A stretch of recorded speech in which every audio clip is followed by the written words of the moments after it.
Hello.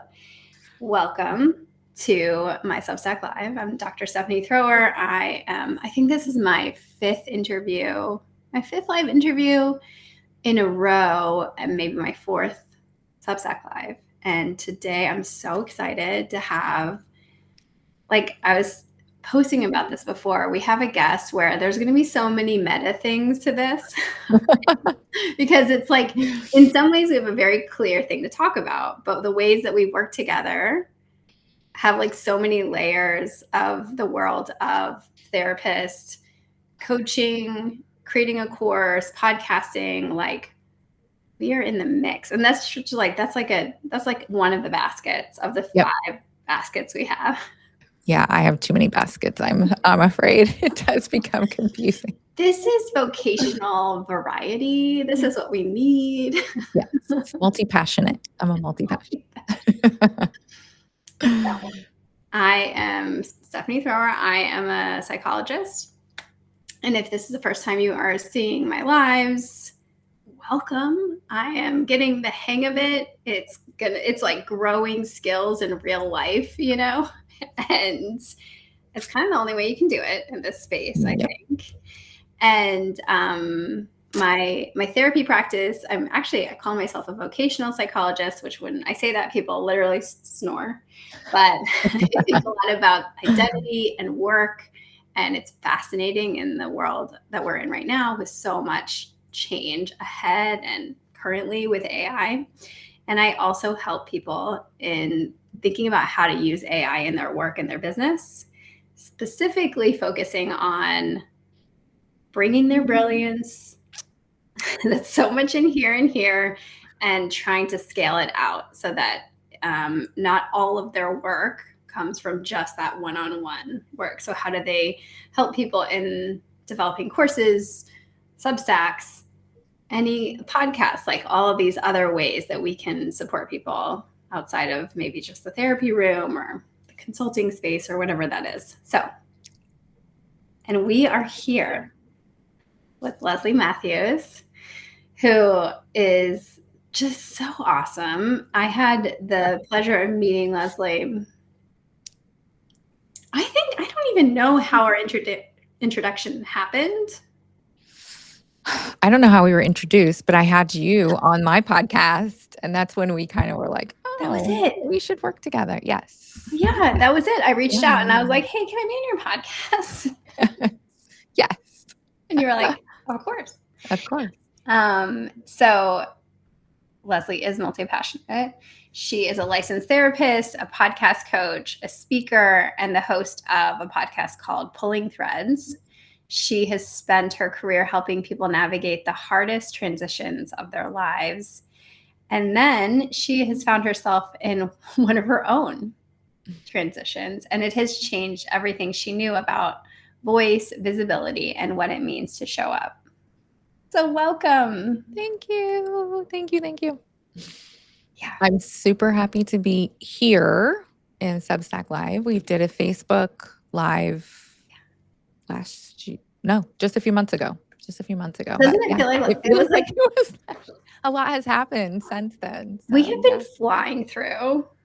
Yeah, 2026 has definitely been a year of launch. Like last year felt like growth. And this year it's just like, so all that growth was worth a lot. Yeah. Super grateful for that.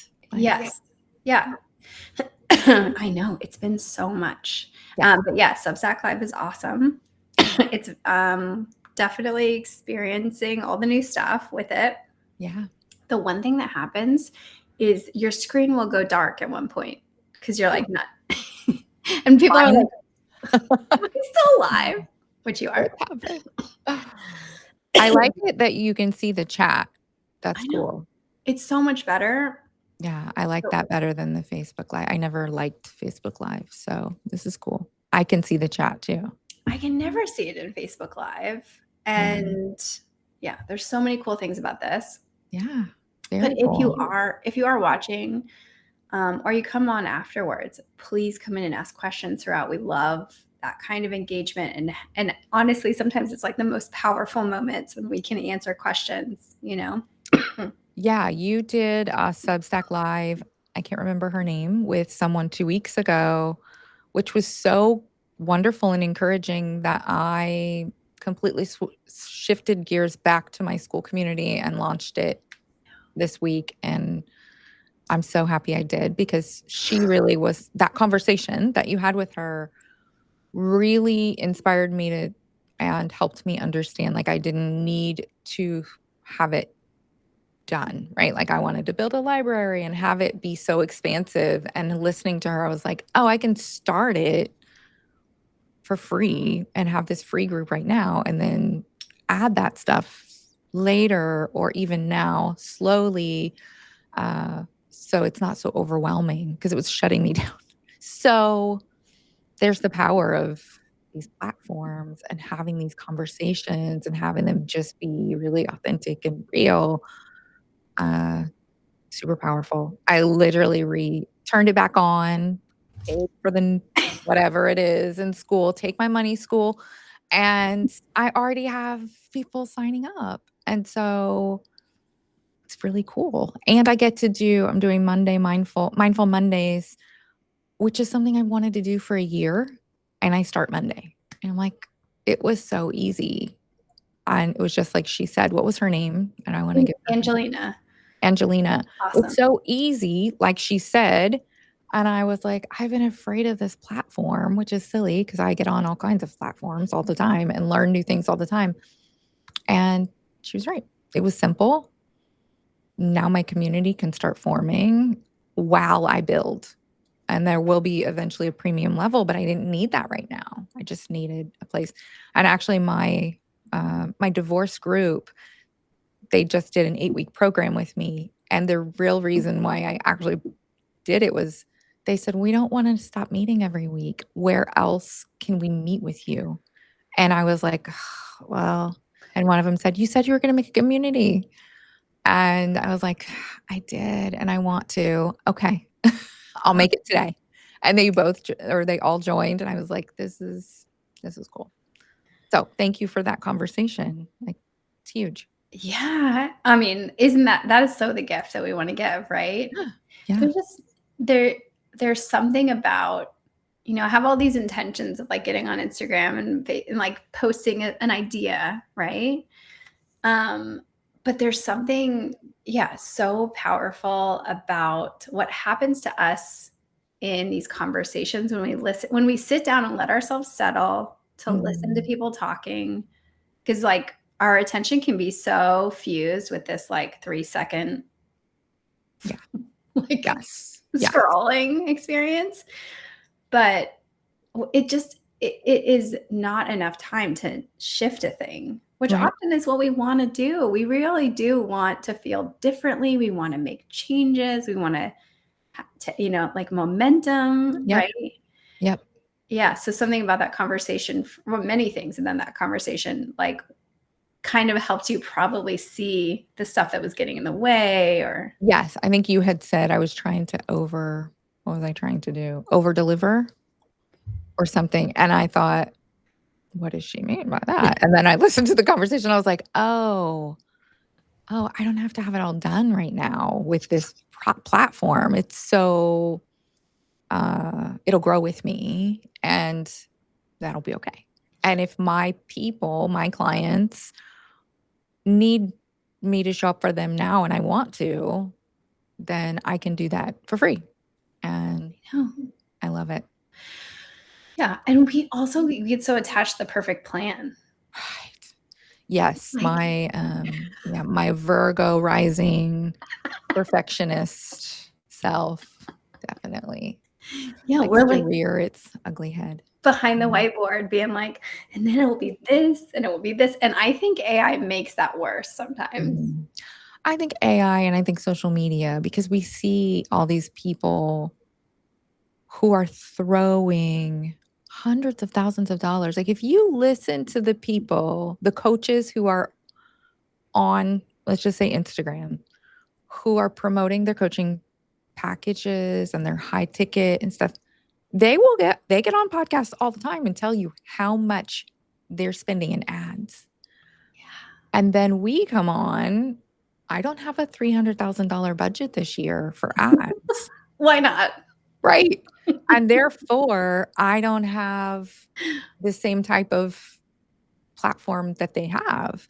Uh, but they're also claiming to bring in millions of dollars. Great. I understand that that's not something I'm going to be doing in the near future without a team. They have a team. Yeah. They have money to spend. And so, yeah, I think that contributes to our need for everything to look and feel perfect. And it's just, I don't think it's necessary. No.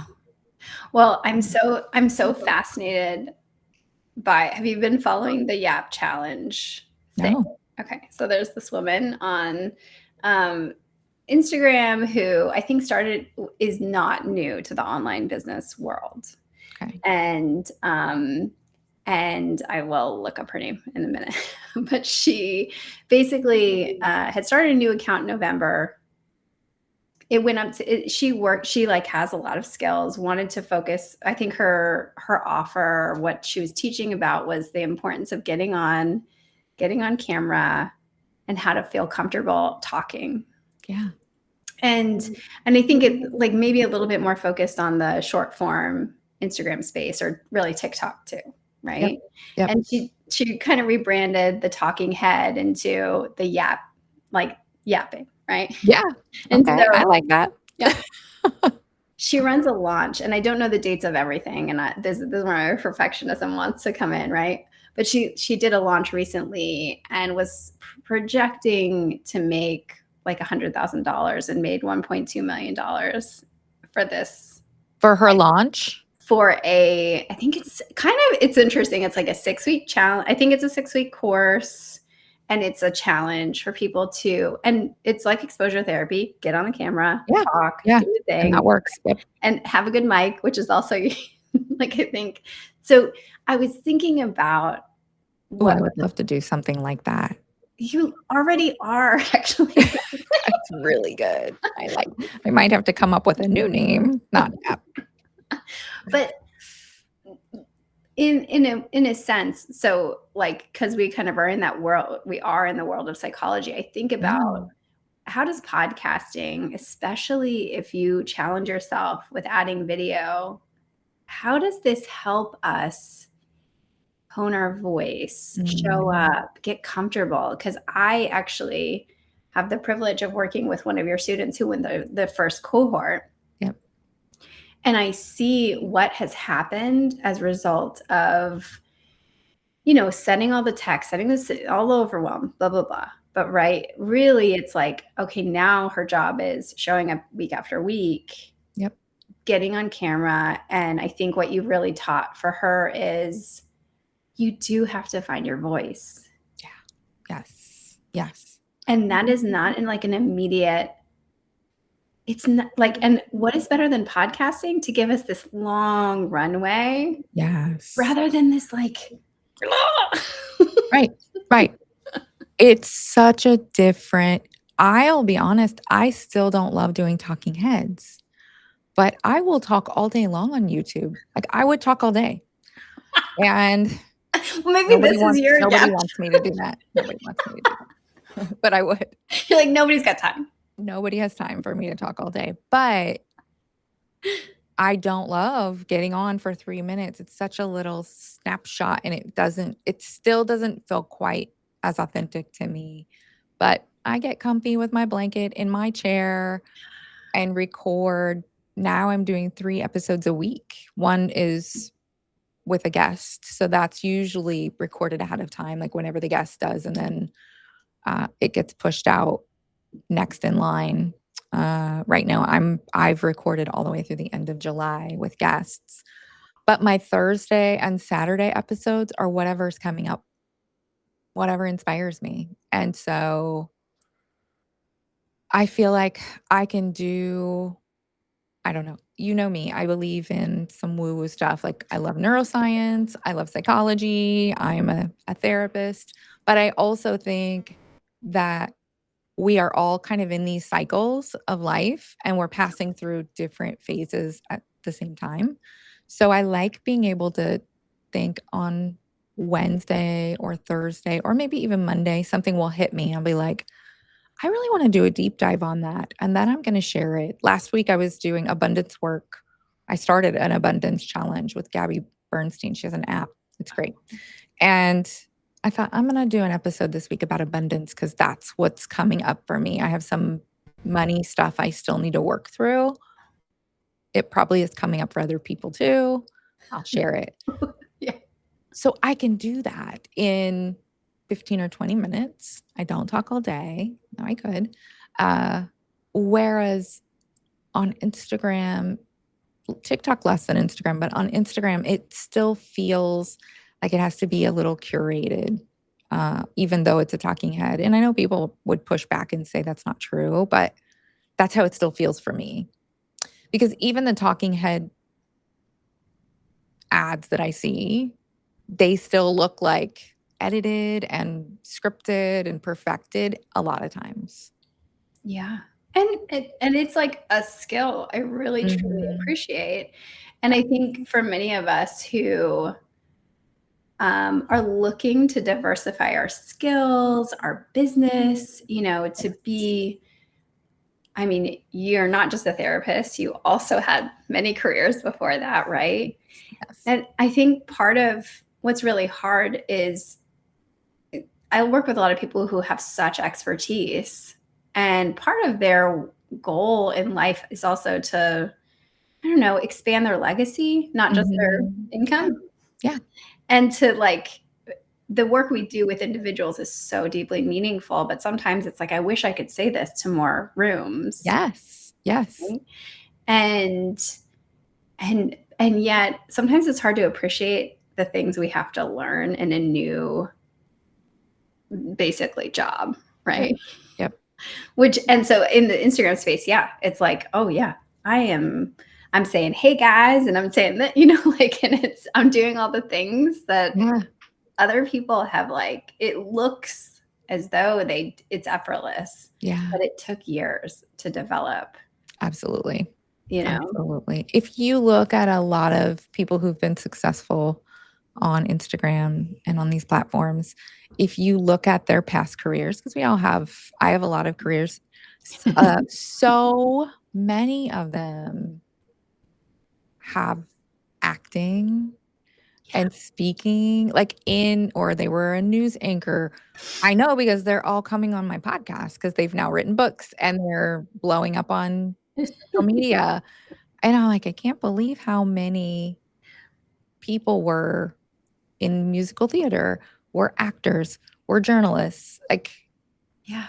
And so they do make it look effortless, of course. Yeah. That was their job. That's their training. Yeah. Okay, I want to do a say. Welcome, Maisie. And her name is Jessie Jean. That's who it is that we're referring to. But great. Yeah. So tell me about a little bit more. I know we're already diving in, but why podcasting?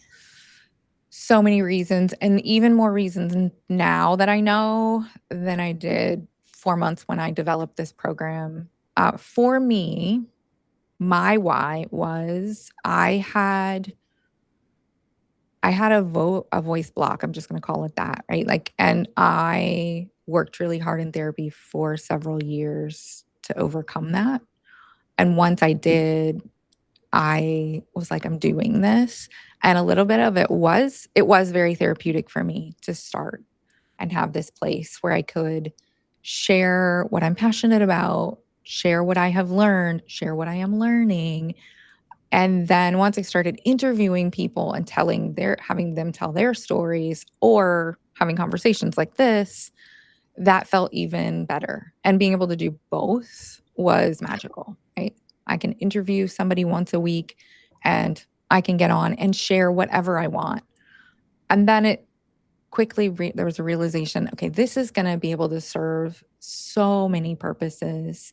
If anybody's listening and knows human design, I'm a manifester. So I am wired, I believe, to inform. And it feels good for me. But it feels good for a lot of people. And we have all of this stuff up here. So many of us are multi-passionate and we want to share it. Podcasting, you can choose. You can niche down to a really small niche that you're passionate about, if that's who you are, or you can be general enough that you can include lots of things, which is what I've chosen to do.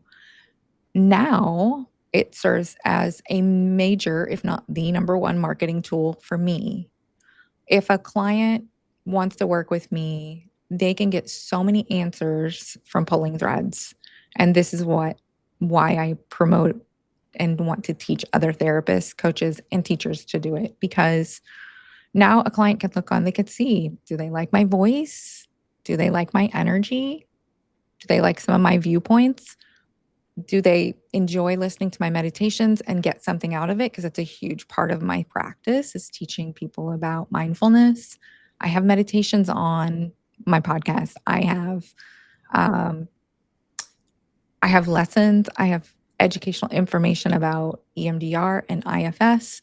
So it's serving so many purposes. Someone can just go there and find out a lot about me, but also I can say to my current clients, hey, I think that the body scan meditation would be really good for you. Here's the link to my body scan meditation.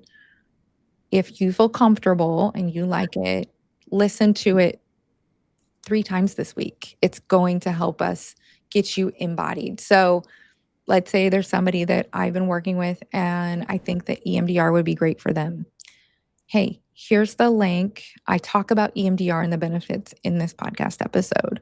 It might be a good listen. Otherwise, you can go to YouTube and listen, because I don't ever want to force my stuff on them. Yeah. But all my marketing tools live in one place online, really, and I can share it.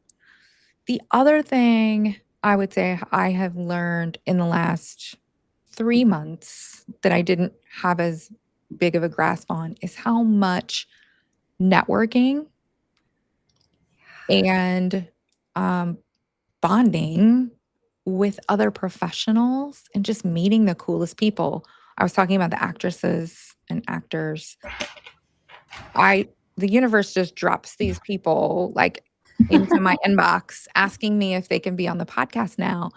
And the craziest synchronicities happen. And I meet these people. I met a woman who was a child Broadway actress, and her interview was the Monday, or her episode released the Tuesday before my daughter was the lead in Oklahoma. Oh my Damari had been the lead in Oklahoma in her High School Musical. I wasn't looking for somebody who was a lead in. It just happened, and it was incredible. Like, such a cool synchronicity. There's no other word. And that happens all the time. So the people I meet are really cool, and they're sharing either their story or their expertise, or we're having a conversation about something that's important to both of us. And it's really fun. So I don't know. I just listed a whole bunch of ways, but I also think as a consumer of podcasts, I like to learn from certain people. Everybody has their own favorite podcasts, but I also go looking for things all the time. Like, who's doing this and how are they doing it? And then I can quickly listen and learn from them. So I shared with you, and you already knew, but this summer I've opened up the cohort to teachers. What better people to have a podcast, right? I know. First of all, teachers are, always kind of in need of a side hustle. A lot of them do tutoring in addition to teaching. And this is a really wonderful way to provide free education, but also marketing a tutoring business. Or teachers have more, I think they have better capability of monetizing a podcast if they specialize in something than therapists do. We have limitations because of our licenses and stuff, but we can still monetize. It's just, if you're teaching a very specific thing on YouTube, you can really take off. Oh my gosh. Quickly get sponsors and monetize. The fishing videos my husband watches on YouTube, they are so good at monetize. This is They're the so good at it. And weirdest there are sentence I've ever people said. But yeah, yeah. they're so good at being like, I built this work like this, and like really cool tools that they've created of like, here's a guide for this is the kind of bait you want to use, or this is the kind of, and you're like, people are buying it. Yeah. Right? Yeah. And I've done a lot of research. I have not fully monetized my YouTube channel, more because I have so many other projects and programs going on. So it's it's another project for me. And because I would say the type of podcast I have, it just will take longer to monetize itself. And I'm kind of just letting it happen when it happens.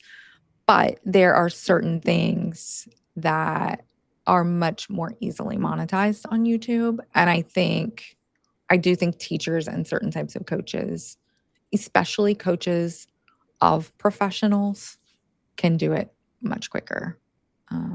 Yeah. Totally. So many opportunities, and it feels good. Like, it feels good. It feels good to share. It feels good to provide information to people who maybe can't afford to go to therapy every week or get the resources that they need. So yeah, lots of reasons. I know.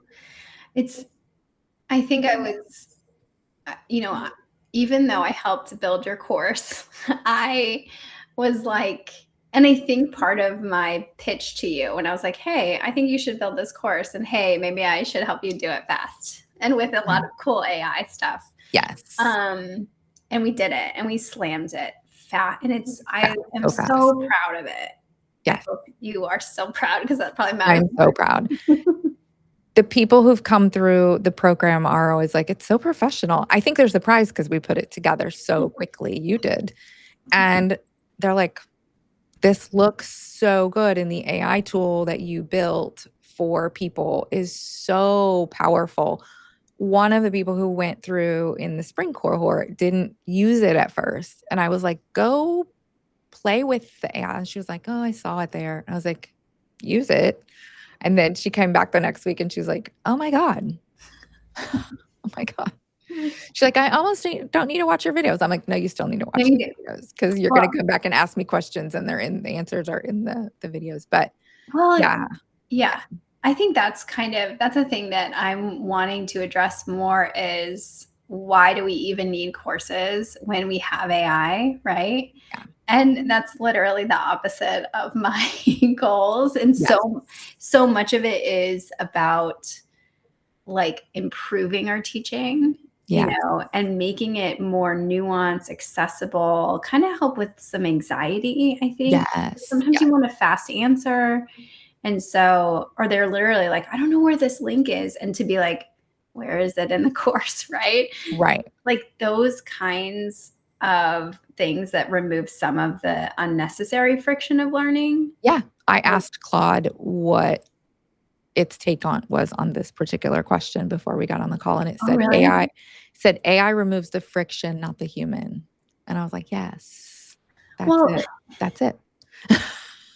And like, I think my nerdy, like vocational psychology idea about this is like, we are in this amazing opportunity to understand what we do, what is humanity in work, in our vocation and our purpose. Yep. And oftentimes in our identity, we put that on our institution. It's like, I went to this school, I got this degree, this person hired me. You know what I mean? Our stories are so much outside of us in what we offer. Yep. And it's like, maybe they said this about me, so maybe that's true, right? Mm-hmm. But owning our uniqueness, right? Yeah. And and not trying to compete in productivity.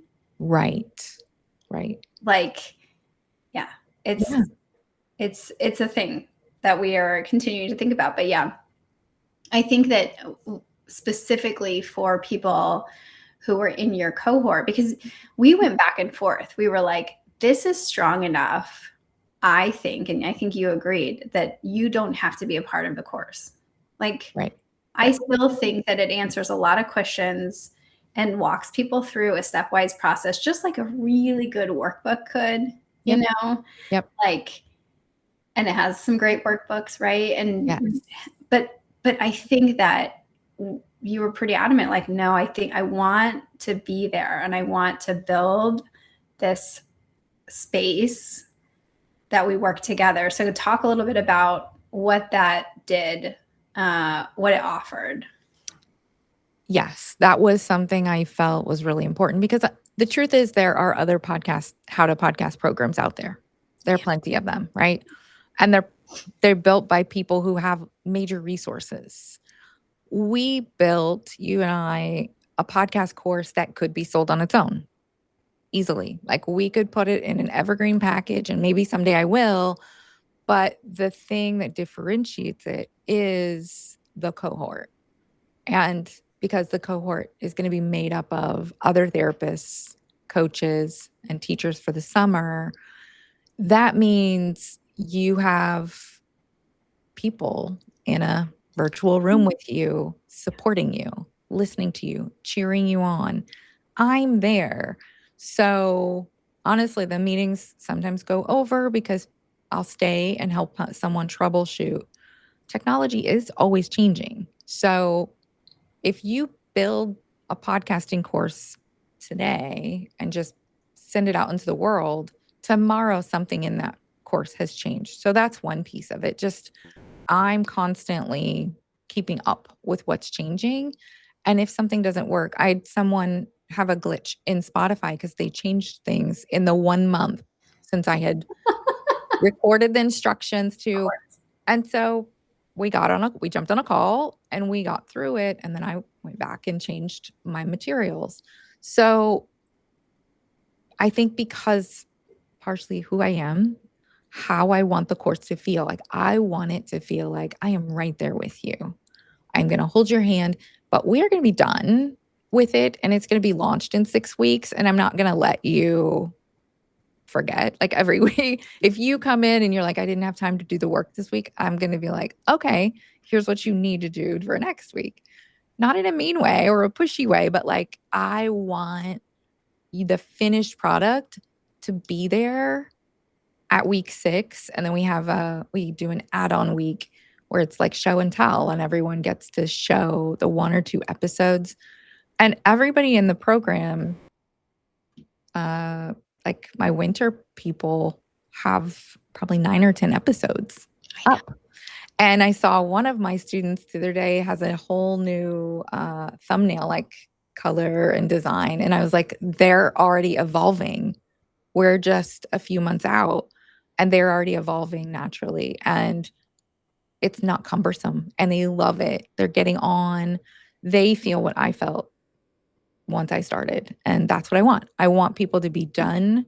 The hardest part is the setup. And once things are set up, there are enough AI tools now that the week to week podcasting isn't that time consuming. So yeah, I don't know if I answered fully your question, but the camaraderie is big too. So we have a Facebook group where anybody who's ever been in one of my cohorts gets to stay in that Facebook group forever. So if there's a new question, hey, or if someone sees something online that they want to share, I saw this and it looked like something everybody else might like, we share in that group, which is nice. And then people can post their episodes if they want. We all follow each other, which is great. I share, like if they post clips, I still share them. They're my students. I think in a lot of the bigger programs, you're just not going to get that kind of attention or feel. In the summer group, I have 2 people who are starting a podcast together. So they're co-hosts. So I gave them a special rate so that they could both participate. And so that'll be a first for the program, which is fun. Yeah. Yeah. I think the reality is, so like if we've invested in any business coaching or any kind of support in that way, we kind of have gotten used to going to an hour call and getting one question and feeling this like, I don't know, like, did I even answer the right question? That kind of, And I think when the cohorts are smaller and there's this space of like, I think it's funny because I think about what it takes to like take a chance on a coach that's maybe newer like us, right? That Yeah. has not in deep, not having thousands of testimonials, right? Yep. But I think it's like, man, if they show up, you get an amazing like full on experience with them where they're building a logo with you or they, Yeah. Yeah. and there is a little bit of luck of the draw because some newer people are just, they're still growing. But yeah, Yeah. I think that's such an asset right now, jumping Yes. in. I feel very invested in the success first, the week to week success. Like if someone says to me, "Oh, Canva, like I hate Canva." Well, I've made templates for you. And if you're telling me that you can't go in and adjust the templates, then okay, send me your brand colors. I'm going to make the thing for you first.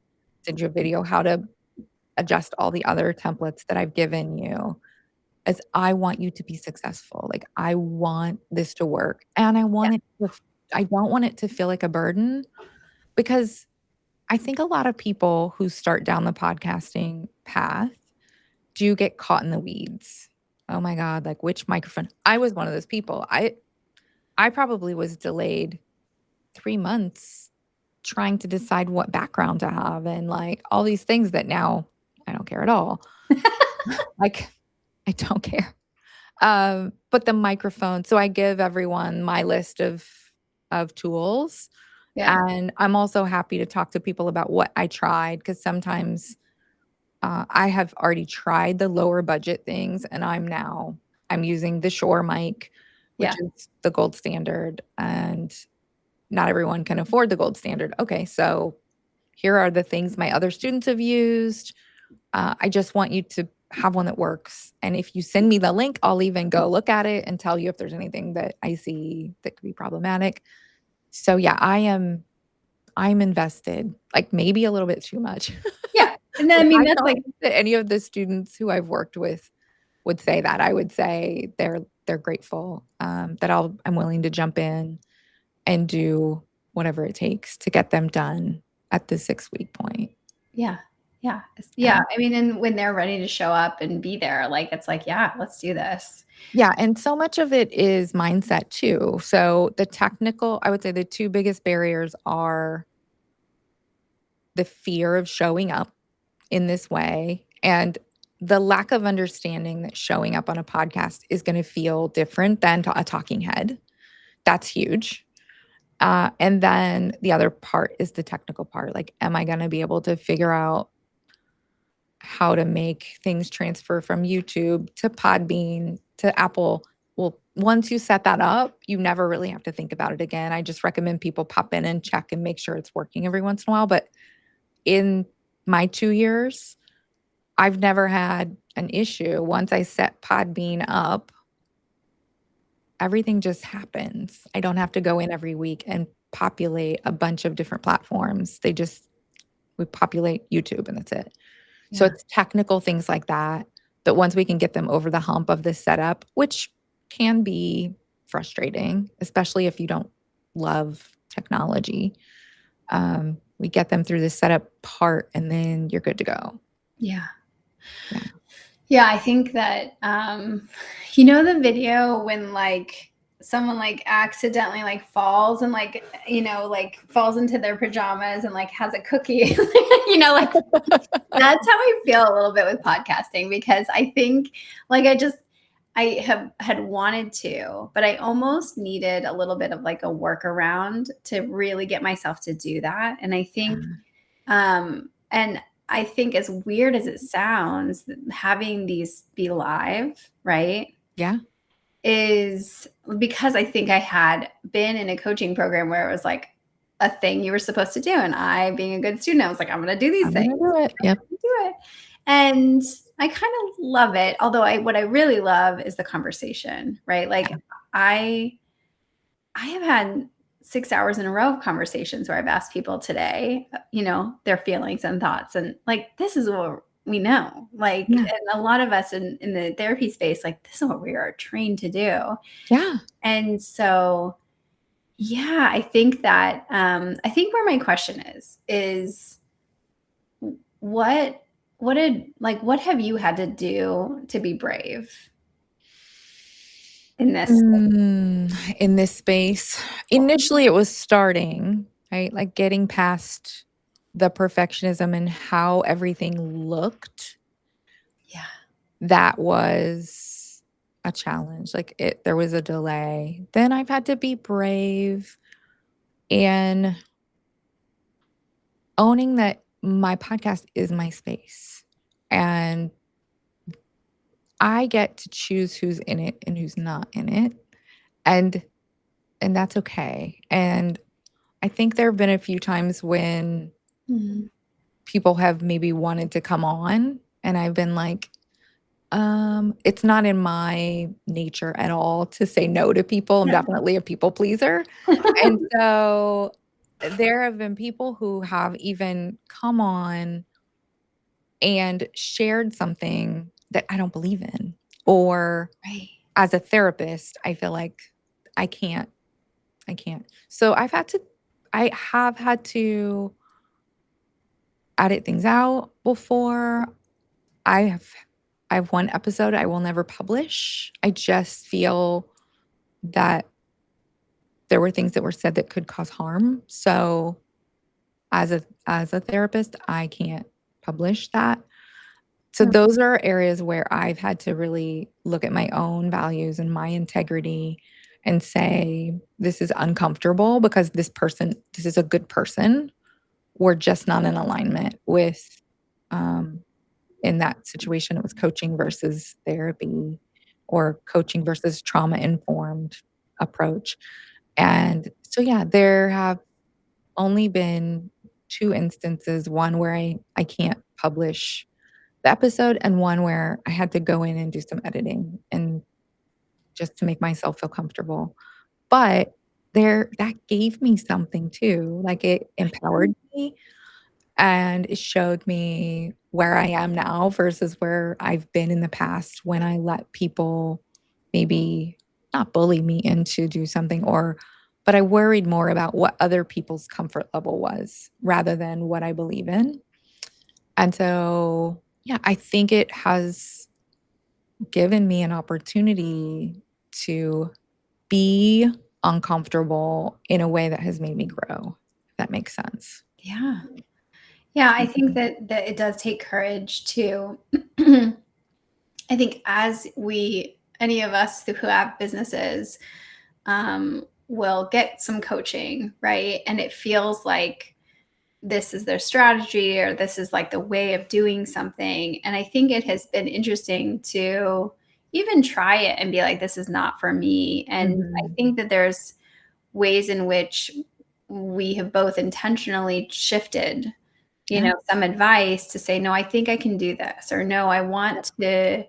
And I think that the marketing can feel like such an overwhelming space, right? And yes. podcast being a huge part of marketing and also like such an asset. As I have set Yeah, up these interviews, I am like pretty driven to be posting every day. yeah, Maybe it's like more anxious than it should be, but I'm like, no, I'm gonna do this. I'm gonna give it right. yeah. But once the interviews got set in place, Yes. everything started to fall in. Yep. Like it all had a place to be.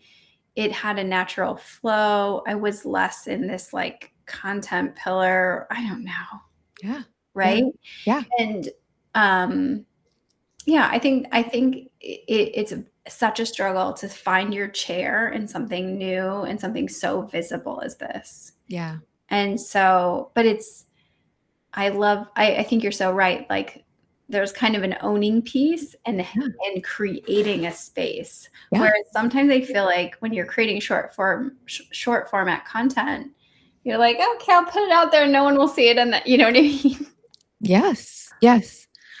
It's interesting because in the last 2 weeks, I've had multiple people reach out to inquire about either my coaching or my therapy practice. And they have found me on YouTube, which is cool because that was the goal. And that's been happening for quite a while. But the past 2 weeks, it's happened. It's picking up. Like it's really picking up. And the people say, like, I like your energy. And I'm like, okay, that's coming through then. And so it's a marketing tool like no other. Yeah. Because I think it's hard to fake energy for more than 3 minutes, right? Like, I know.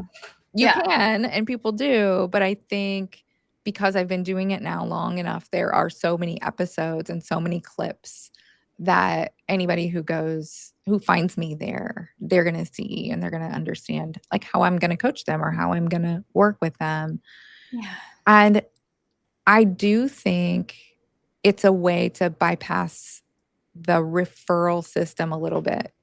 Like we work as therapists, coaches, business owners. So much of our business is referral based. And I am newer in this space. Mm-hmm. And so there aren't that many people who are going to be referring me. And right now I'm getting more inquiries and discovery calls from YouTube and Google because I'm getting right. The SEO is working now. Yeah, it's all coming together. So it does take time. Like it's not instant. Yeah. But I love it. Like this is easy compared to creating content and posts in Canva, and like this is easy. Oh yeah. Because I make, like you were saying, Substack creates clips. I create clips in something called Opus Clips, and all I do is drop the YouTube link in, and it cuts out little blips from my episode, and then I literally program those clips to go to all my social media accounts in 2 clicks. So it's so simple now. Yeah. Yeah. I think I'll keep. I mean, I don't think you'll ever do it, but you can create podcasts in Substack and it will just do it too. I might do it. Well, if you look at it from a Substack standpoint, like wanting to promote your Substack, then, well, the person that you interviewed 2 weeks ago and last week, Andy, I'm following them now because I watched your episode. So, and I'm obviously following you. So if your goal is to grow your Substack, then I would say, yes, put the podcast in Substack. Totally. Yeah. And then, like you said, you can quickly get it into YouTube. And then once it's in YouTube, it's going to populate all the other locations. So yes. And you can do it live or you can do it in the recording. Now I'm becoming like a Substack model, but yes, like you can do it. You could edit yours into script. Yes. Where you do it and you can pop it in and it will still function all the same way. It just goes straight into, it acts as Podbeam without the charge, which is interesting. Right? I'm going to definitely be, I would say between now, next cohort starts on the 23rd. And I was thinking I would do a trial run with some Substack videos and just record them and put them in as an option, a separate option for people who are in the course to explore, because especially for people who love writing and who want to grow their Substack, I think it's probably the way to go. Yeah.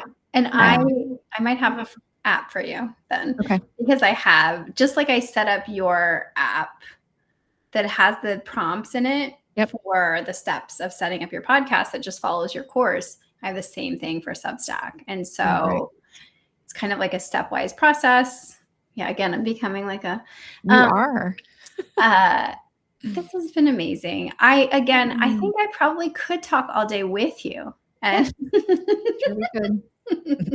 We could just get on. The conversations are really fun. I love the interviews, but the conversations are really fun. And this is great. I'm probably going to use my little Substack, get some conversations going too. So I loved it. This is great. And it's so easy. Yeah. And high karma and Amazing. Yeah. Yeah. Well, the chat is so visible That's too. so We've talked visible. about that where even in Zoom, sometimes I find it like, sometimes it's hard for me to follow. Yeah. This is really a nice look. Yeah. Yes, I had one more question, and but this, I yeah. Thank you so much for coming on. Oh, thank you. This was great. It was always fun catching up too. Yes, I Yes. can't wait to hear about how this cohort goes Yeah. and all the other business ventures you're doing, like in therapy and in your. We didn't talk much about your coaching or directly, but you also are a coach in. What are you calling yourself now? I don't call myself really anything, but I do. I work with women who are considering going through or post divorce. And the program that I'm doing right now, the beta group just finished and it was wonderful. It's an 8-week, really direct program of what I believe women need to get through a divorce, to get to the other side better, happier, more peaceful. And the program is great. And then when you're in the program, you get to be in the school community, which is just, and that's forever. You can be in there forever supporting people. So, yeah, it's really good. It feels good as a woman who went through my own divorce and who benefited from EMDR and IFS and mindfulness based stress reduction to be able to package, not the EMDR, but to package together nervous system work, legal frameworks, because my legal background gives Yes. me the ability to do that, financial resources, parenting and co-parenting resources, like to package it all together and put it in a program that people can finish in 8 weeks and then take with them because divorce lasts longer than 8 weeks. And then continue to support them in the community. It's really cool and it feels really good. The two programs are so different. Press Record being like teaching therapists how to find their voice and podcast, like right here. And now, like supporting these women going through probably one of the hardest, if not the hardest thing they'll ever go through in their life. And, having them get on the call the next week and say, I went to court and all the things you gave me, the meditations and the somatic exercises, I did it all and it was fine. And I'm like, yes. Right. So I'm doing two big things right now. And both of them, I get this tremendous, like, it fills you up, right? Like the Yeah. feedback and the growth in people witnessing that. And I know that that's what therapists do. It's what we do, but it feels really good because both things are so much a part of who I am and the journey I've been through, and so so dear, like near and dear to my heart. So it's very Yeah. cool. Thank you for asking. Course. I think that I think in the line of thinking about what courage it takes and how to take those steps, that I think when we are taking them, we might be aware of how scared we are. But I don't think we're usually as attuned to how much courage we have to use. Yeah. And I think I don't. I mean, I feel like what I want to say sounds like I'm selling, and I don't mean it. But I think investing in yourself Mm. during those, that is very scary, Yeah. of being like, oh, I'm going to do this thing. Yep. And I almost think sometimes it's when I tell my clients about taking a medicine, if they're like, okay, I got to try an SSRI, like, and I'm like, sometimes it's not the medicine. It's just standing in front of the mirror and looking at yourself and putting it in and being like, I hope I feel better. Yep. And doing that every day. And something about that, like, as we know, the placebo effect works really well. Yes. There's something about that piece of being like, I'm trying.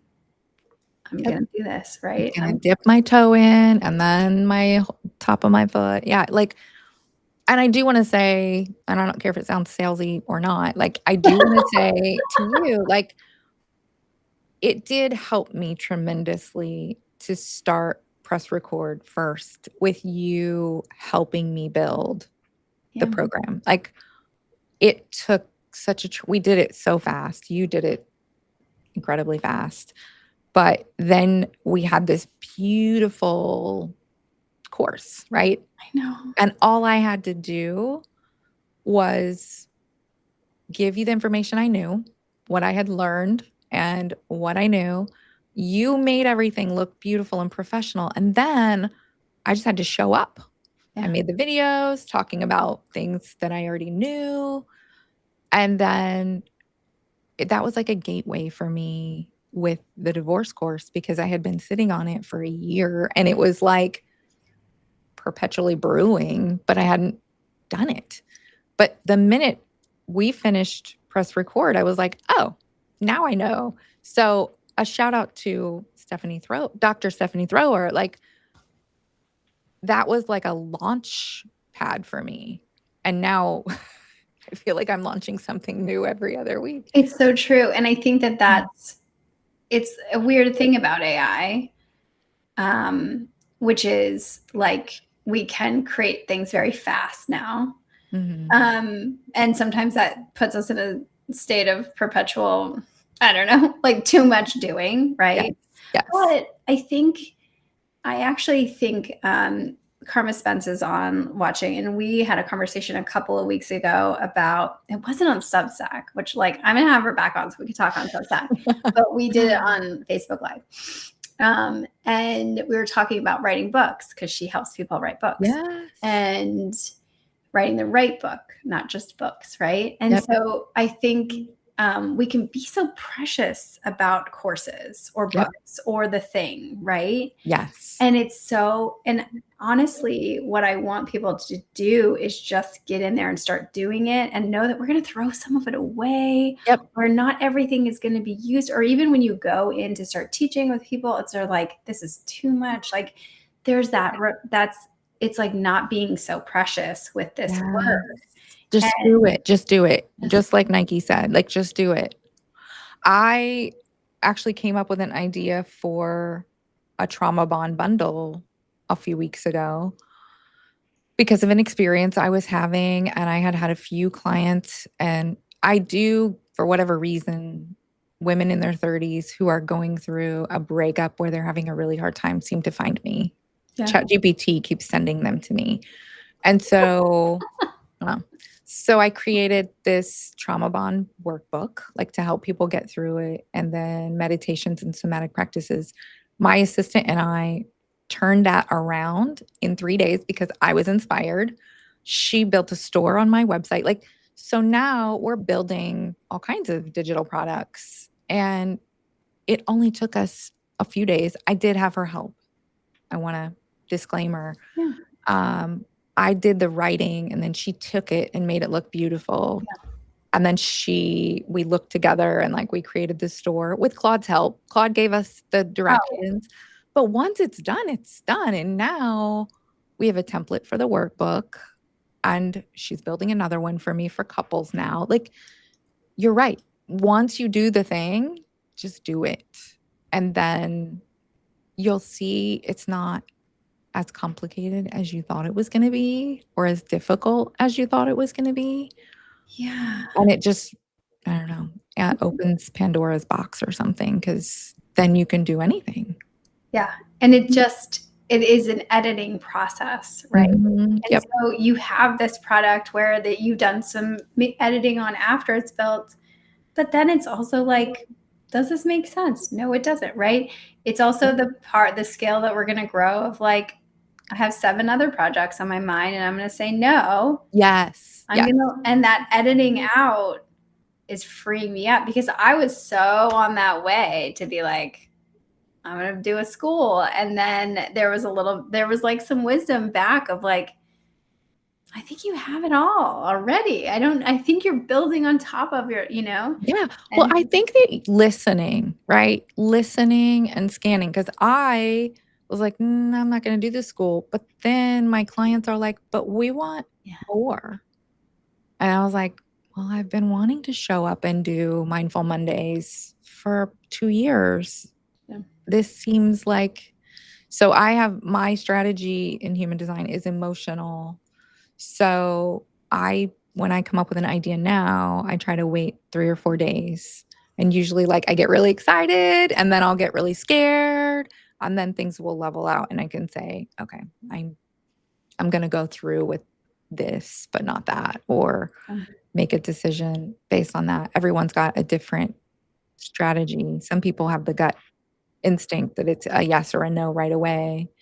I'm not like that, but yeah, I think all of this is, if you go back to neuroscience, like we're just rewiring and creating new pathways. So with each thing that you allow yourself to try, you're just opening up another pathway. Yeah. Yeah. So yay. Well, again, we warned we could talk for days. This is amazing. I'm going to make sure that all of your information is in the notes. And I usually do like a reflection article after this because it's like so intense. It's not so intense, but there's just so much said. And then I like sleep on it. And I'm like, yeah, that's the thing that I keep thinking about, or I keep coming back to, or that was like a big moment. So that will also have all the resources. So wonderful. Thank you wonderful. so much. Thank you. Yay. See you soon, hopefully. Yes.